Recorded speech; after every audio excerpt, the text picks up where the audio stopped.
The October 7th attacks began in the early hours of the morning 1 year ago, 7th of October 2023, when Hamas's military wing, the Al-Qassam Brigades, remember they also have a civil wing, broke through the fence separating Israel and Gaza, arriving by boat as well, armed with machine guns and rocket launchers. The IDF had reduced its presence there to help illegal settlers in the West Bank take more land from the Palestinians, which left their Gaza border much more vulnerable. This was extremely embarrassing for Netanyahu, as he was even given prior warning of the attack by Egyptian intelligence, or the possibility of an attack.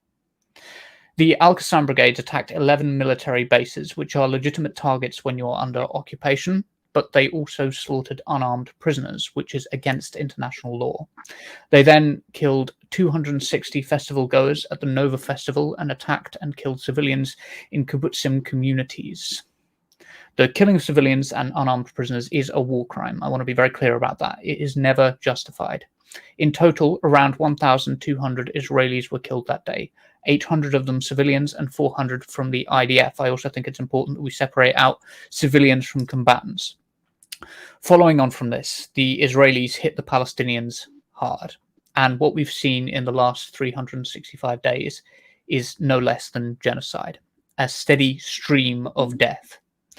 This article, for example, shows how 200 Palestinians, including 34 children, were killed in a single week by Israeli bombardment, as Biden called for a ceasefire, but wasn't going to be obviously too strict about it. This is the standard stuff that you see nowadays. Now, you might say, well, collateral damage is going to happen, and Hamas initiated this with their October 7th attacks 1 year ago. The usual excuses: October 7th was a slaughter, and that excuses the collateral damage, human shields, etc., etc. But here's where I pull the rug out from underneath you. This article is from May 2021. Biden was calling for a ceasefire back way before October 7th, 2023. The conflict didn't start on October the 7th, 2023. And Israel did not withdraw from the Gaza Strip in 2005, as they often like to claim. Gaza has been under occupation by land, air, and sea for a very long time, and we cannot ignore the illegal occupation and consistent slaughter of Palestinians in Gaza prior to October 7th. Today is going to be our show, 365 days since that day, but we want to acknowledge that this story did not begin a year ago. We'll be talking about the concept of the last 365 days as a continuing genocide, the 99 medical professionals that wrote to Biden and Harris, Jacobson's Blood Libel Observer article, and the Irish troops who are refusing to back out of Lebanon. I'm Cog, and I'll be acting as your host, and I'll be joined throughout the show by the UK's first non-binary councillor and a fierce advocate for Palestine, Little Brighouse. Little, how are you doing? I'm very pleased to be here. I will make one correction, though, to the introduction, if I may. Wales. Wales. Sorry, yes. UK. I'm the first county councillor to be elected as a non-binary person in Wales. Yep, my apologies. We did talk about that just before the show, but there were so many other things on my mind that I was, they are the first non-binary councillor in Wales. Yes, I should have seen that coming. All right, we'd better get on with the show, but don't forget, we want to hear from you, and we will be responding to your comments, so please do put them down in the chat. Bear in mind with your questions and with the comments throughout the show that obviously Little has to be careful with what they say. I'm a little bit more free to say as I think and choose to do. I don't have to have that sort of eye on PR. So I might be the one responding to your questions.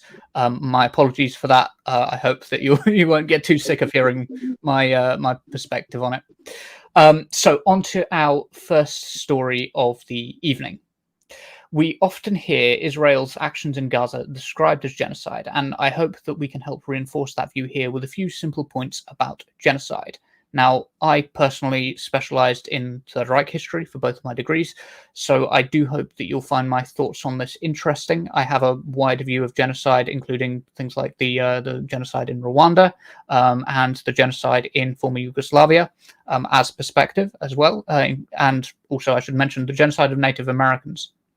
Um, Firstly, genocide is defined under the UN Convention as actions taken with intent to destroy in whole or in part a national, ethnic, racial, or religious group by means of killing, serious bodily or mental harm, destruction through calculated conditions, or controlling their reproductive processes.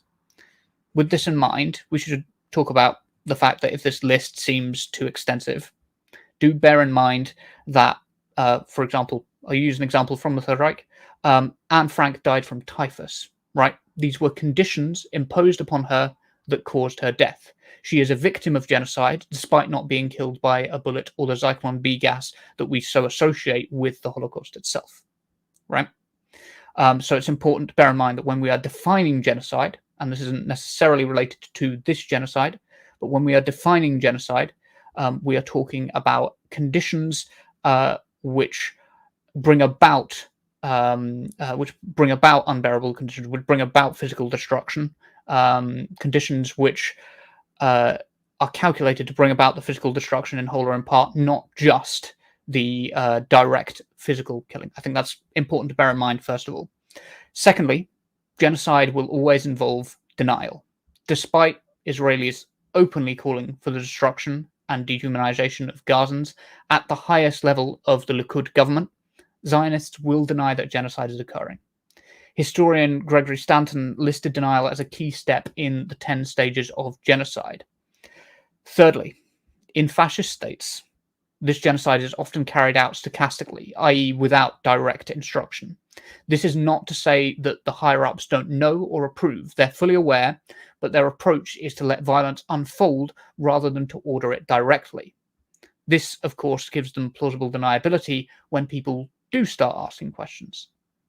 Fourth, as historian Donald Bloxham has argued, genocide is a teleological concept that we project a linear structure back onto historically. It's very difficult to tell if you're living through a genocide in the early stages. In 1994, the Tutsis in Rwanda didn't know that they were being subject to a genocide in the early stages, but we recognize that the genocide began with the dehumanization long before the first physical blow was dealt.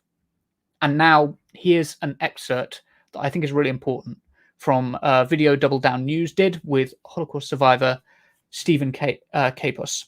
Please bear in mind that it does contain scenes that some viewers may find distressing.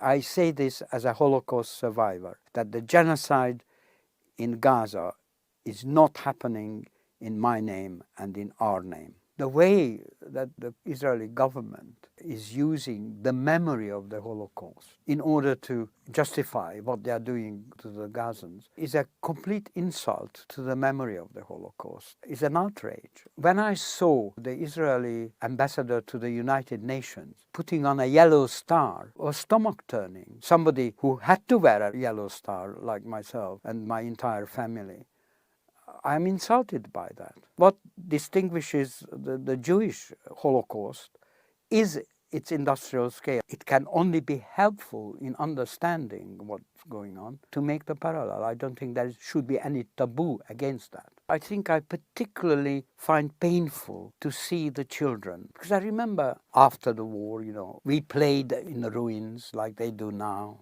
But particularly their losses, to suddenly lose parents and siblings and so on. This kind of separation and destruction of families in this manner is again something that repeats in Gaza now, I think.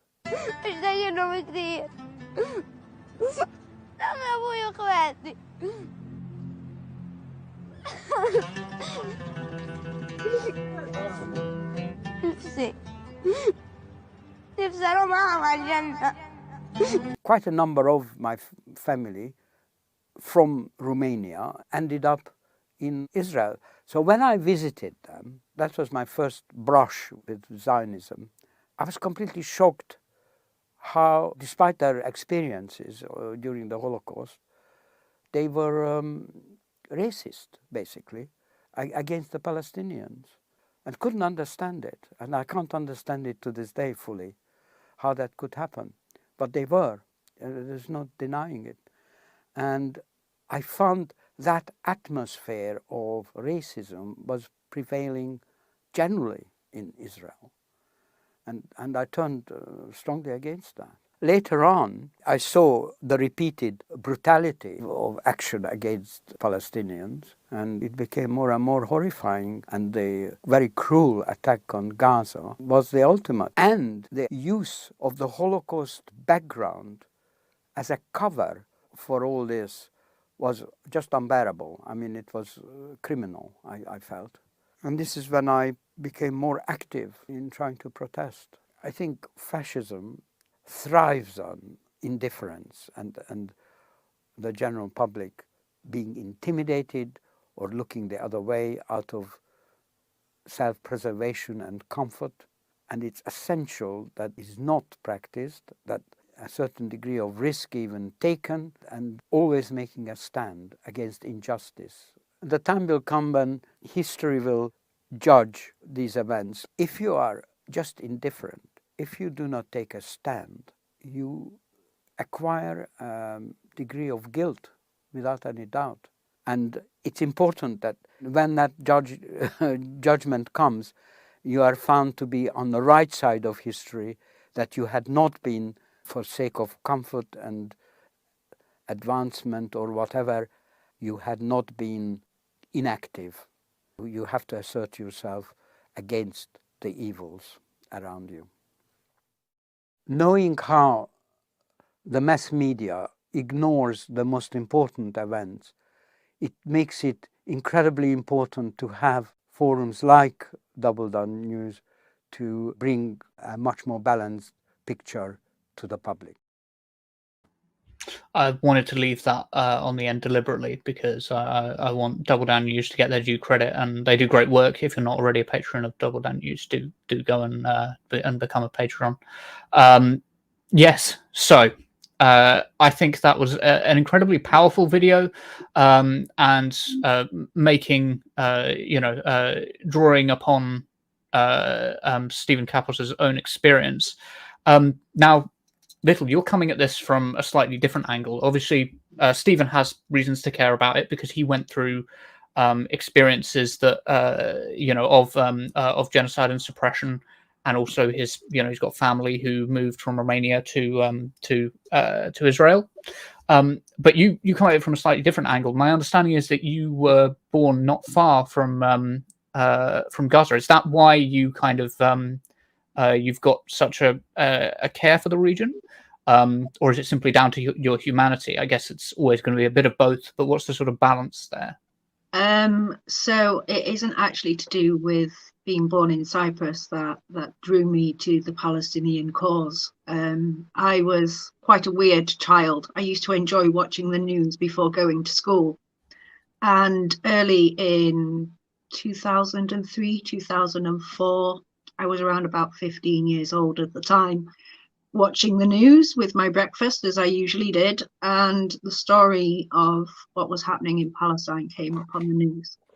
And I started asking questions, and no one would give me answers. It was very vague, very ambiguous, which of course made me more curious. And so I started diving into the history at 15 years old, learning about the plight of the Palestinians since 1948. And I have been very steadfast in my support for Palestinian liberation ever since. During the years that have followed, since first learning about what was happening in Palestine, I have been fortunate to make many friends from Palestine, both in the West Bank and Gaza. Sadly, over the 20 years that I have been advocating, I have lost many of them. And my last remaining friend from Palestine was sadly murdered last month. I got the notification that my last remaining Palestinian friend, who resides in Palestine, is no longer with us. Oh, I'm so sorry to hear it's become quite a personal matter for myself as well, in that I have lost many, many good, decent friends over the years that I have been trying to assist in liberating Palestine.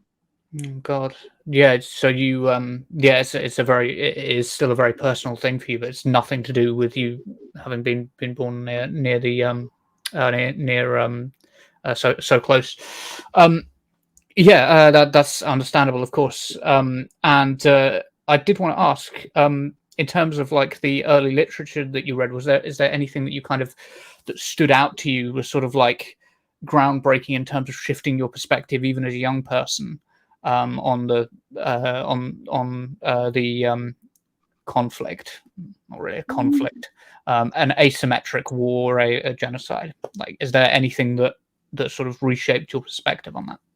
It was primarily the asymmetry that I was seeing at the time, and the lack of answers from those that I sought knowledge from, the avoidance of talking about the topic, in my mind, was a bit of a red flag. That tied with my history of childhood trauma. I connect quite strongly to other survivors and the stories of other survivors. And so I saw and I could feel the pain and anguish of those who were missing and losing their loved ones. And that's what spoke out to me above anything else, is the survival, is the kind of unitedness that you see within the trauma survivor community across the world. We support one another, and that includes those in Palestine too. I can see that. I hadn't even thought about it from that angle in terms of your advocacy, but that makes so much sense. Now let's talk about this past 365 days. How would you like conceptualize this as a sort of like stage of genocide? Would you agree it's a genocide? First of all, I'm sure you would. But what's your basis for saying that, and how would you conceptualize this, particularly this past year, in terms of like the long-term picture of the genocide of in Palestine? I think the last 365 days have been an escalation of an already existing genocide that has been taken place and conducted against the Palestinians for almost 8 decades now. I do very strongly believe that the previous 76 years has been a slow genocide and ethnic cleansing of the Palestinian people. And the events of the last 12 months are an escalation of that genocide. I'm of the mind that it very much, to me at least, feels like as if the Israeli government are trying to reach the end goal of the Zionist project, and understand that if they don't succeed now, they won't get another chance again, which is why we're seeing so much escalation compared to previous assaults that we have witnessed happening in both West Bank and Gaza. I don't think this is a new genocide in any shape or form, but rather an extension, an escalation of an already existing genocide that has been taking place. But it is only within the last 365 days that this has started to become recognised in the public realms. Such thoughts were often seen as being on the fringes of conversations around this topic, and they're now becoming more mainstream and understood as a mainstream concept of what we've been witnessing. Yes, and of course, I think this is even more true as it expands, not only in terms of the scale of the killing and the genocide on the ground, but its expansion into into other parts of the Middle East as well, Lebanon, Yemen, and Iran even, and Syria. Yeah, Syria is a very very good point. Yes, and I'm curious to know what the results will be, because of course there's several knock-on effects if you just allow this to take place. Either they're going to learn from police tactics, they're going to learn, and these are going to become the tactics of our police, and they're going to be used to suppress us in the coming years as we deal with the climate crisis. Right? We know that we're going to have to protest. We know we're going to have to use like civil disobedience in the future to deal with climate change. That's almost certainly going to be a tactic which is going to have to be used. But even just basic protest, the way that we're going to have to deal with it is by the way that we're going to have to deal with unpopular governments as well. Think about Keir Starmer's government; it's not very popular. The freedom and the right to protest right now is really important. It's something I spoke to Lewis about last night on the debrief. But there's another angle to it, and that's that if you allow despots to rise and you allow them to take more and more territory, there's a chance that you end up on the wrong side of them. There's a chance that Israel, which by the way should never have been given nuclear weapons, like it shouldn't have been allowed nuclear weapons. But it completely ignored the non-proliferation treaty and sought them anyway, and was never punished in any way for acquiring nuclear weapons in a way that almost no other state would have been allowed to. And I think we have to be quite serious about like what Israel might look like in the future as a potential enemy. I mean, I know many of us already consider it an enemy, but one we might have to combat militarily in the future if we don't kind of clamp down now. Do you sort of understand what I'm getting at? I may just be babbling incoherently, but I think it's a real possibility that we could be dealing with a belligerent Israel in the future, which takes literally no regard for anything that anyone has to say and is willing to enforce its will by military might. I'm saying these words and I'm like, arguably we're kind of already there, but military might directed against the West I think would be a new step, but it's a pattern with despots, right? They often turn against those who help them rise. And we've seen that recently with Israel government's response to Macron, who has withdrew arms sales to Israel. There was an attack on a multinational French petrol station in Beirut just the other day, hours after the argument between France and Netanyahu over these withdrawal of weapons. And so I do think you're right there. We do have that as a serious concern to look to, because if they can do this to their neighbors, they can do this to anybody, is very much the language and the thought that I'm seeing from other people. And yeah, in some regards, we are already at that point where Israel has had no accountability. They've had complete impunity and been allowed to do as they will, whenever they will, with the support and the aid of other larger nations such as America and the UK. And this is an avenue that we should be looking at and being concerned about, is what happens when we escalate even further to that point in time where Israel does turn on its allies, because it's not receiving what it wants from its allies anymore. It reminds me very much of the spoilt child in the middle of Tesco's alley who wants the sweets and is kicking and screaming until mummy lets them have them. And if mummy says no, mummy gets a kick. It's very much along those sort of behaviors that we're seeing. But I think another avenue that we should be also keeping an eye on is the potential of quite the opposite happening, in that Israel is essentially going to hit self-destructs in the actions that they are currently taking and have taken in the last previous decades, in the last 365 days especially. They've become so isolated on the world stage and internationally that they are losing allies, they are losing support. They, as looking at the polling data we see in multiple countries across the West, they've lost the public, they've lost the people of the world rather than the governments. And that in itself could be an indicator that this is actually going towards the end of the state of Israel, because of their own actions creating that end. So I think there's two extremes that this could result in: either the establishment of a greater Israel across multiple Arab nations, which is the goal of the Zionist project, supported by those of us, our governments in the West, or it could lead to Israel's downfall, a creation of their own making.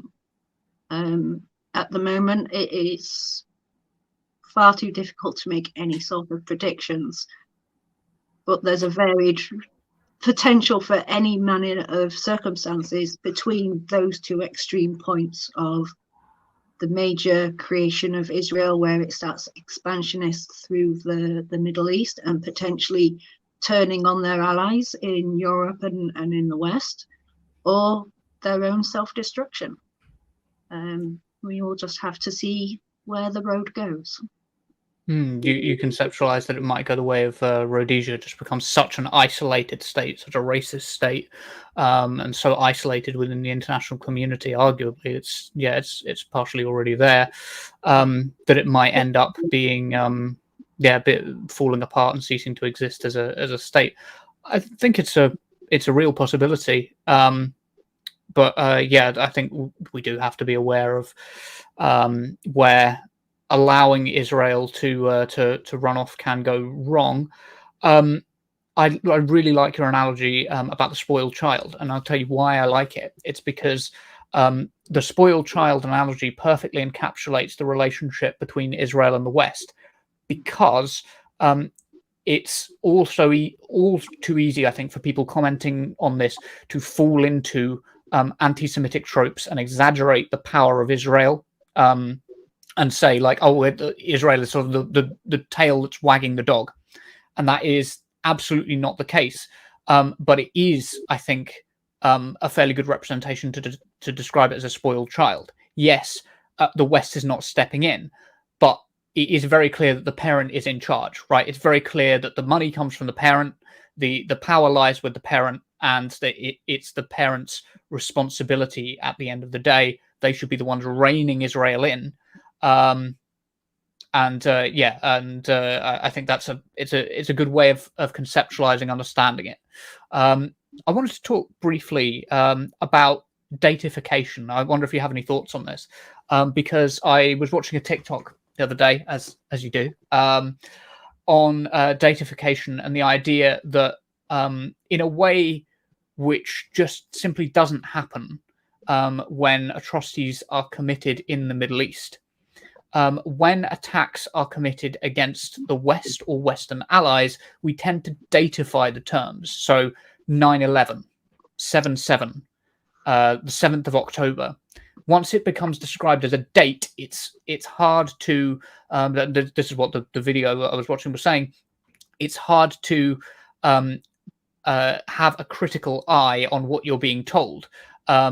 The person who I was watching was saying that the 7th of October in itself has become an argument. You're not saying anything like specifically about it, but just the image of a date that's been datified has come to represent a horror and a breakthrough, a sort of shattering of the illusion of safety in the West. And I think that the datification is part of a wider picture of propaganda and downplaying of the damage done against the Palestinians by Israel and by the West. Do you have any thoughts on that, or wider the wider picture of the way that we, the active and passive language that's used in media, or indeed, do you think that this datification could be weaponized by the pro-Palestinian movement in reverse and start describing it as what's the term? The Flower Massacre would be an example of this, right? Do you think there's anything to that? I think there's validity to such ideas and concepts of it being able to be weaponized in reverse by the Palestinians, like with the Flower Massacre. I think we've seen some elements of that in recent discourse around the conversations of what's been happening in Gaza for the last 365 days, in that, yes, we have seen the datification of October 7th, and simply that one sentence there, October 7th, has, as you said, become an argument in and of itself without going into why that is an argument. And I think we have seen the reversal of that in those who have been stating, and I've seen it quite often in various interviews across media, including TikTok, that October the 7th, nothing justifies what happened on October the 7th, but October the 7th seems to justify everything that's come afterwards. And this is an argument that's been presented to challenge the, well, what about October 7th argument of, well, if nothing before October 7th justified October 7th, then justifying what comes after as October 7th reverses that effect. I think there's ways where it is possible to take one argument, co-opt it, hijack it, reverse it, whichever term you want to use. And we've seen this actually with previous phrases as well, like the phrase "from the river to the sea" was originally a line within the Likud party's own constitution. That's where it originates, is from the Likud party itself. And it was co-opted by the Palestinian movement, and Palestine will be free added to the end of it, which again is another one of these reversals of this using of dates and certain phrases to present an entire argument. So there is some validity to it, of course. But I think we need to be careful and conscious that there's always the other side of this, because there's always more than one side to something. And while some may use statification attempts to push their narrative, it can easily then be reversed or co-opted by an opposing faction. So I suppose it depends which side of the fence you're standing on, really. Yeah, I mean, we are talking about a literal fence here as well. Yes. Yeah, in the most literal sense. Point out on that note, because you make a good point there. The border around Gaza isn't actually a border as such. It is simply just a fence that has been erected within Palestinian land as outlined in the pre-1967 agreements. It isn't actually a border between Israel and Gaza or Israel and Palestine. It is simply a fence that has been put up. Something I like to do when I'm talking to Zionists now is ask them where they think the borders of Israel should be, because very rarely do they get asked that question directly, and the Israeli state doesn't actually say where it thinks the borders of Israel should be exactly. It's never that precise, so that it can always sort of keep on expanding if its political wings want it to. We should probably go on to our next story, just bearing in mind the time here. So let's go on to that story. We all try to convince people of the harm being done in Gaza, but few can do that better than those who have been there in person. This week, 99 healthcare professionals with a combined 554 weeks of volunteering in Gaza between them in the past 12 months wrote a letter to Biden and Harris calling for an arms embargo on Israel. In the letter, they note that many of them have served in other conflict zones like Ukraine and still found themselves shocked by the conditions in Gaza. These are not soft people. They're experienced with warfare. In the appendix, they actually note that fatal attacks on healthcare workers particularly are 12 times higher in Gaza than they are in Ukraine. In this letter, they say that we are among the only neutral observers who have been permitted to enter the Gaza Strip since October 7th. Given our broad expertise and direct experience of working throughout Gaza, we are uniquely positioned to comment on several matters of importance to our government as it decides whether to continue supporting Israel's attack on and siege of the Gaza Strip. A ceasefire must be imposed on the warring parties by withholding military support for Israel and supporting an international arms embargo on Israel and all Palestinian armed groups. We believe our government is obligated to do this, both under American law and international humanitarian law. We also believe it is the right thing to do. Now, around the same time this letter came out, The Observer decided to publish an article by Howard Jacobson entitled Tales of infanticide have stoked hatred of Jews for centuries. They echo still today. In it, Jacobson says that those who highlight Israel's slaughter of children in Gaza are perhaps subconsciously, he does argue, spreading blood libel myths about Jews. Now, Jacobson says in the article, even when there are other explanations for the devastation, no one really believes them. Reporters whose reports are proved wrong see no reason to apologize, no amendment of their calumnies. What is there to apologize for? It could have been true. Ask how Israel is able to target innocent children with such deadly accuracy, and no one can tell you. Well, I can tell you. They're supplied with some of the best weapons available, and the 99 medical professionals did tell us from their observations in their letter that children are universally considered innocents in armed conflict. However, every single signatory to this letter saw children in Gaza who suffered violence that must have been deliberately directed at them. Specifically, every one of us who worked in an emergency intensive care or surgical setting treated preteen children who were shot in the head or chest on a regular or even a daily basis. It is impossible that such widespread shooting of young children throughout Gaza, sustained over the course of an entire year, is accidental or unknown to the highest Israeli civilian and military authorities. I hope Howard Jacobson sees that. Like, I really hope he sees it. Just on a personal note, I think it's disgraceful to deny the slaughter of Palestinian children by using the idea of blood libel, saying it's comparable to blood libel. It's not. And Jacobson's article about alleged blood libel also says, ask why they would want to target innocent children and make themselves despised among the nations of the earth, and no one can tell you that either. Well, I can give you a fairly simple explanation for why. Killing and preventing reproduction within the group is a way, in a way that is calculated to bring about their physical destruction in whole or in part. How's that for an explanation? So, if you don't want to comment on Jacobson's article, I totally understand. But I will ask you about the article. I was going to say article, letter by the 99 medical professionals. What is it that you take from what you've seen of it? I don't know if you've caught it in the news, but I hope that's given you a glimpse of what it's like.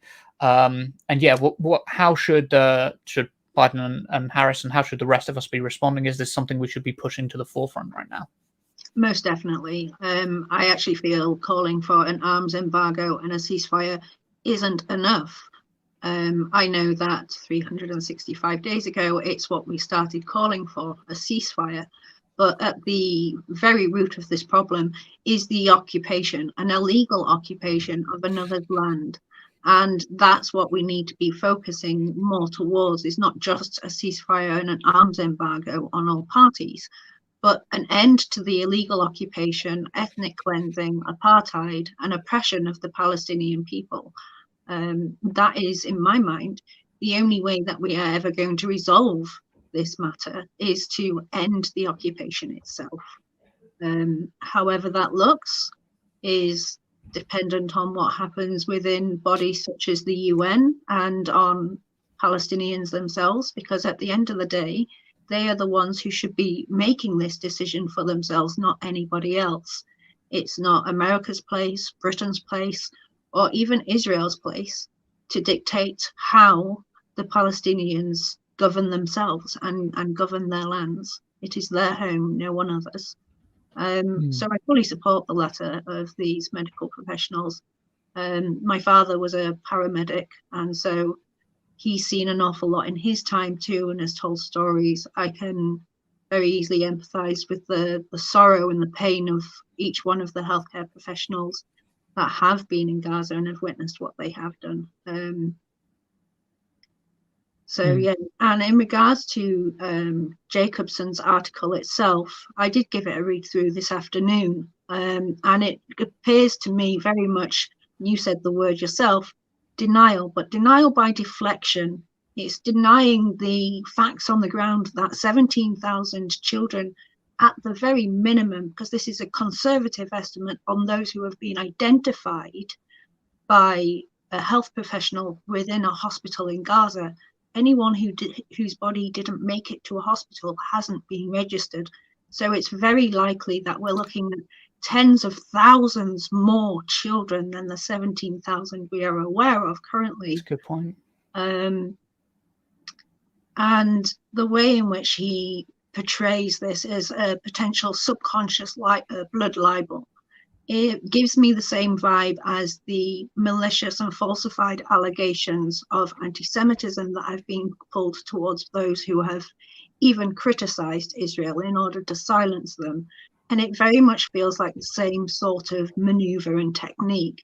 Now that, because of the misuse and abuse of the term of anti-Semitism and allegations of anti-Semitism to silence critics, which has very dangerously watered down the actual meaning and impact of real anti-Semitic attacks on the Jewish community.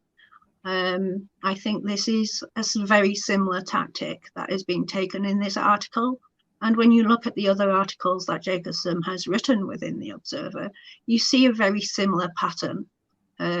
Now, it is an editorial, it's an opinion piece, and so we have to bear in mind that the author, any author of an opinion piece, is going to be putting their personal opinion forward, which is going to be embedded with their own biases and prejudice. And we see this throughout the article itself.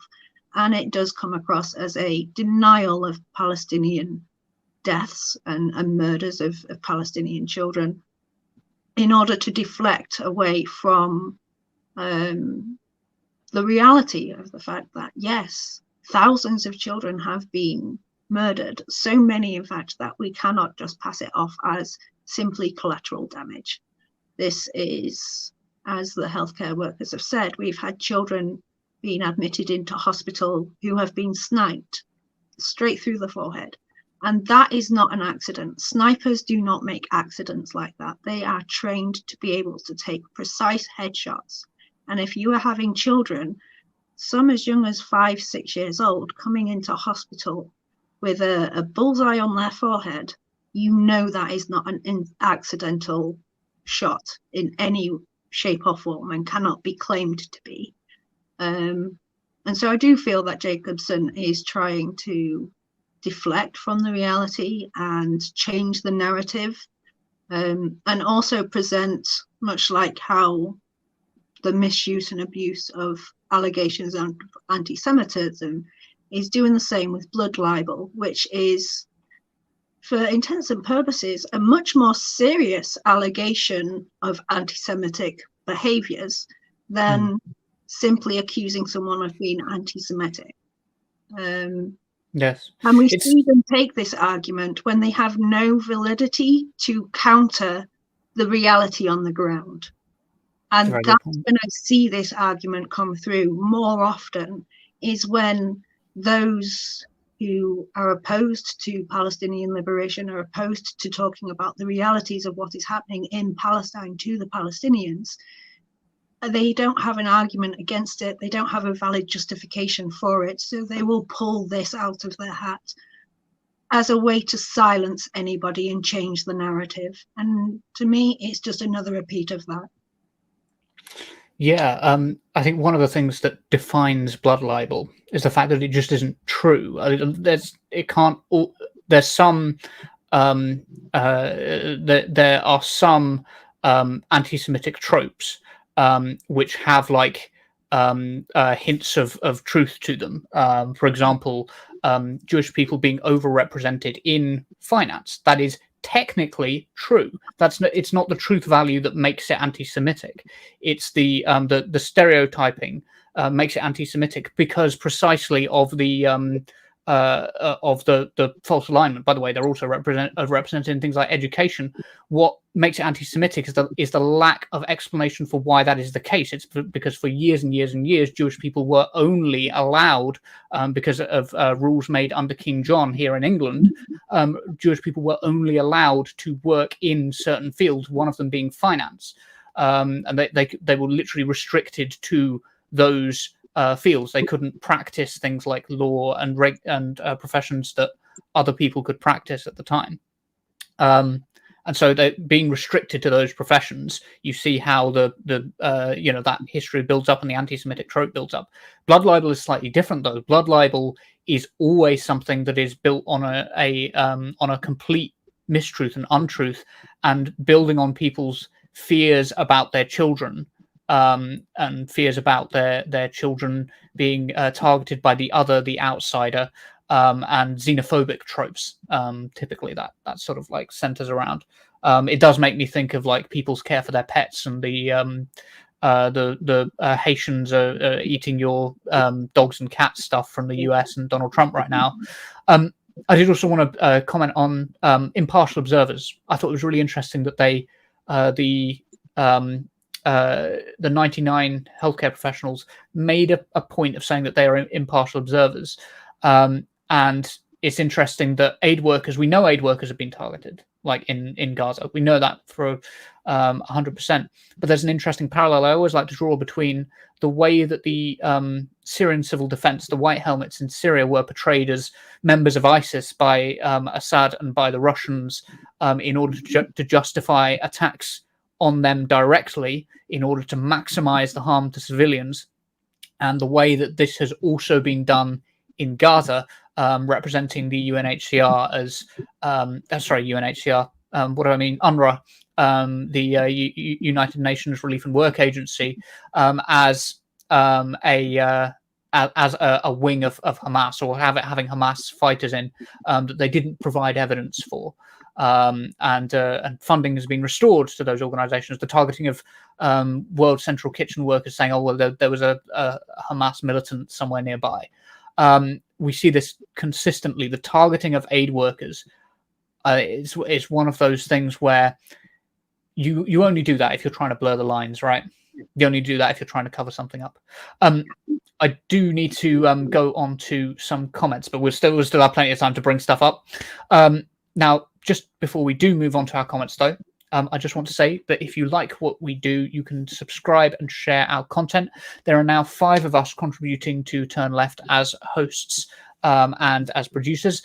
However, it is all still voluntary and done in our spare time around our paid work. In order for us to dedicate more time to Turn Left, to upgrade the quality, and to become a fully realized media organization, you can support us by going to turnleftmedia.co.uk/support. There you can support us with a one-off donation or longer-term support. And now, let's have a read through some comments. Our producer has kindly been highlighting some in the background. So now Little and I are going to have a look through and see what we think of some of the comments. Okay, so we've got this one from Jacqueline. Isn't the tactic of making conditions so unbearable that people lose their lives also a factor in democide as well? Yeah, I would say so. Yeah, there's a pretty straightforward answer to that, which is yes. Yes, what else have we got? Edward says, I'm a history graduate and postgrad degree holder. I specialize in European colonialism/imperialism. That's actually a really good point, Edward, because we haven't actually spoken about colonialism, but that is a major framework of this, right? I think that's an important thing to bring up, that all of this has foundations in colonialism. Anyway, sorry. Edward says, famine and disease was genocidal and key to the colonial project. Engineered famines in India. The Bengal famine, very good example. I love it. Yes. Anything you wanted to comment on with regards to colonialism particularly? Just that it's the root cause of many of the issues that we seem to be facing in many different societies across the world. And without the impact of colonization and European imperialism, for that matter, we may have been living in a much better world than we do right now. And many people may not have been, unfortunately, taken from us too soon. Yes, very true. Edward also says European fascism learned its tactics and ideology from earlier colonial powers. Its race science, eugenics, military, tactical, and strategies, occupational regimes, etc. Yes, I know from my study of the Third Reich that Hitler sent special envoys to the USA to learn from Jim Crow and use that as the basis for the Nuremberg laws around 1935. So it's absolutely true that European fascism learned its tactics from colonial powers. Double D says, initially I was told I was totally on side with Israel. I knew little about the pre-existing conflict other than it had been going on for many years. It was Israel's response which was unacceptable to me. Yeah, I think the scale is what gets people first. I think you said this as well, Little, right? The scale is kind of like, and the disproportionate, I think that what the Double is hinting at here is a disproportionate scale of the response. But yeah, you kind of said a similar thing about like the scale is what and the unbalance of power, the misbalance of power. What's the word I'm looking for? The lopsided power dynamics are what gets people first, right? Yeah, and I think on that point, it is something that's woken a lot of people up that were not paying attention previously, or simply, much like Double D, only really understood it as a pre-existing conflict that has been going on for years. This is in the 22 years I've been advocating for Palestine. I have seen many assaults on the Palestinian people, especially on Gaza. And this is the first time I've ever seen anything of this scale in all the time that I've been advocating for Palestine. There's people who've been doing this many decades longer than I have. And for them, they haven't seen a scale this large before. And it's that shocking, overwhelming, disproportionate nature of it that I think has jolted a lot of people into the awareness that this isn't just some same old never-ending conflict. This is a serious issue that's been long-standing and has been escalating over time. And it's that shock factor of just how big it is this time that has jolted so many people. I was myself very shocked at the extent and the revelry in the violence that I've seen coming from those who are pro-Israel. It's been extremely disturbing. I've never seen anything like this in the years I've been speaking out. I was going to say, actually, the social media plays a big role in that, and just being able to see the Israeli response and what the Israelis on the ground actually think, being able to, like, at the click of a button, translate a tweet that's written in Hebrew that you wouldn't usually have access to.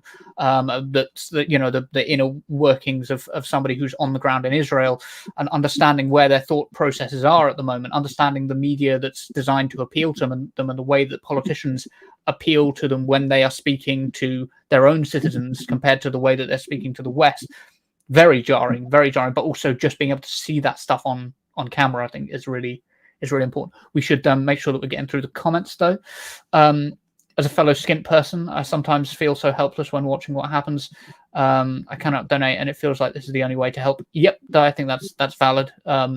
Definitely, if all you can do is like share pro-Palestinian content, that's that's what you should be doing. I would say that even though it feels like you're hopeless because you don't have the money to donate, those interactions with media, with people's posts coming out from Gaza and now Lebanon, it is so crucial that people share them. And I don't think people can really appreciate until they're told just how important an act of resistance it is to simply share and amplify the voices of those who are being oppressed. And that can actually help much more than putting a fiver that you found in the back of the sofa into some GoFundMe, because it's the amplification of the voices of the oppressed that brings this to the awareness of the world and gets us talking about it like this today. So you are making a difference. Even if you feel like you're not, you are making a difference. Yeah, in terms of industrial power, India and China are going to outpace us in the next sort of decades. The true power of the West going forward is going to be its soft power. It's going to be its ability to influence, and making sure that you like step forward and do your bit for that is its own strange way something that will really help maintain It's a weirdly sort of patriotic approach, but it's not meant to be. But if you maintain your moral authority, you're much likely to maintain your country's power in the world right now. It's an interesting thing where some of the people who are most sort of aggressive in their militarism are doing the most harm to the potential future of Britain, the US, the West. Yeah. I have Flow Snake says, I have a question for Little. Is there a culture of fear in their council re-criticizing Israel? My friend works for a different council, which has adopted IHRA. He says there's a culture of fear there. If you don't want to answer this one, that's absolutely fine. Obviously, it's to do with your job, so it's like a personal thing. There is. I think this culture of fear is prevalent in all authorities, not just local councils, but institutions UK-wide, because it has been so embedded into the rules and norms, as we've seen with a BBC expose recently on Al Jazeera, with a number of BBC correspondents speaking to them. There is that fear there. They are told that the editorial line is Israel has the right to defend itself, and it does make you fearful of speaking out. I know many of my colleagues for many years have been standing silently on the pro-Palestinian side of history, and it's only with the encouragement and motivation of more outspoken councillors like myself that they've had the courage to actually speak out this time and make their stance known. So I do believe there is that culture of fear across all councils, and we all need to be doing our part to challenge that, both councillors and constituents. We shouldn't let our fears prevent us from speaking truth. I was reading a interesting book about the authority gap. That was the name of the book. I can't remember the author for the life of me. But what she was saying was that one of the things that can be done to sort of shrink down the authority gap between men and women in our patriarchal and misogynistic society is to try to address it by making sure that you speak up when you hear something that is sexist, something that's degrading as a man. And interestingly, she presented studies showing that men think that other men won't agree with them, and that is why they often don't speak up. Often being the first person to speak up on issues of injustice, you'll be surprised who like comes forward and supports you. It always comes from most unexpected corners. We should go on, I think, to our final story of the evening. So let's do that. Peacekeepers in Lebanon have been advised to withdraw for their own safety. Most of them have complied, with one notable national exception: the Irish. Being part Irish myself, I'm particularly proud of the stand they've taken generally in the past 12 months. I think they've been very pro-Palestine, and it's really good to see. The Irish Times have reported the Israeli Defense Forces, IDF, has told Ireland to remove its peacekeepers from an outpost on the border with Lebanon as its invasion of the country continues. Sources confirmed the request was made to the headquarters of the United Nations Interim Force in Lebanon, UNIFIL, and individual countries contributing troops, including Ireland. Israel has been told the troops will remain in place. This might seem like a strange question, Little, but why are the Irish so uniquely pro-Palestine in your view? What do you think it is about Irish culture that's made them so uniquely pro-Palestine? I don't think it's necessarily Irish culture, but Irish history and the colonialism and imperialism of England in Ireland, the famine, the starvation, the ethnic cleansing, and the genocide over the Irish people of over 800 years at the hands of the English. And they see themselves in the Palestinian movement, in the Palestinians, in people. Their histories are so similar that it's almost like looking in a mirror. And I can't say how proud I am of the Irish, especially those who have refused to step away from the border, the peacekeepers in Lebanon. because there isn't a word I can use to describe the level of pride I have in such an act. If those peacekeepers at the border of Sri Lanka many decades ago was not intimidated to leave their posts, then perhaps the massacre that followed would not have occurred. And I think that the Irish peacekeepers who've refused to stand down from their posts are making changes in history because they're not being intimidated. They're not going to allow a massacre to happen on their watch. And this is the sort of bravery and courage we needed to see in other genocides taking place. And so seeing the Irish take such a strong stand is extremely powerful and motivating. Hopefully it will encourage those who may have had a little bit of fear about speaking out to start speaking out. Yeah, the threat to life, I don't think it's worth bearing in mind. The threat to life in those circumstances is very real. Like, the IDF will just like red mist people who get in their way. It's very clear that the IDF do not care about who they hit. Like, so when these Irish peacekeepers say we're staying in place, they know that there's a good chance that they're making the decisions in the last few months of their life. Like, they know that they might well be in the line of fire, even deliberately from the IDF, just for pissing them off.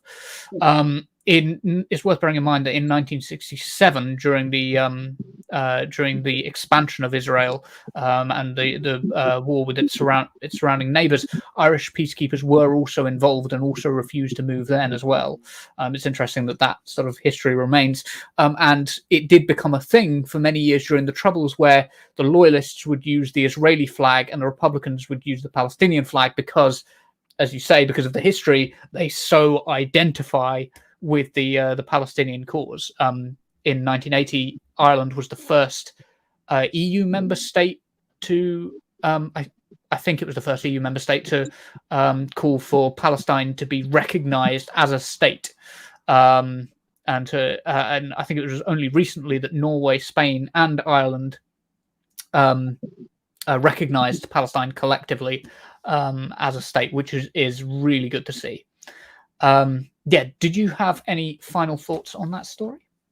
Not off the top of my head, I'm afraid, no. But other than to just re-clarify that the histories are so close between Ireland and Palestine, that it's not surprising that we're seeing the Irish peacekeepers take such a strong stand and make a last stand, as it were, against the IDF that are set to do a ground invasion in Lebanon as we speak. Yeah. Yes. And the conflict is only going to get worse, and it will affect all of us. So I think that will be all for tonight. I want to thank everyone who tuned in, and thank you to Little for joining me this evening. Little, actually, where can people find you? You can find me on TikTok at Just Call Me Little. Yes, it's just.cool.me.little, isn't it? Yeah. Yes. Cool. I wasn't sure if that was with your backup or your main account, but if you're happy for people to find you there. Currently my main account for talking on politics and advocacy. I've lost dozens since October 7th because of mass reporting and things like this, which happens on social media. You get used to it. I see it as a badge of honor for every account that gets taken down these days. So that's the one I'm currently on right now. Good. Well, go and find Little and perhaps get those numbers up a bit. Give them some pro-Palestinian support, because they could use it right now. We could all use it right now. We will have another show on Wednesday. But until then, I do want to leave you with the phrase that's been sticking in my head while we've been talking about the potential effects for the future, whether that's from an expanded Israel, from our police learning about suppression tactics from the Israelis, and what success might mean in the future for Israel and for the genocide of the Palestinians. And that's the phrase that's been said at so many protests now in our thousands, in our millions, we are all Palestinians. I think it's very true. Good night. Support independent media, support social justice that's there on social media. Thank you. Turn left.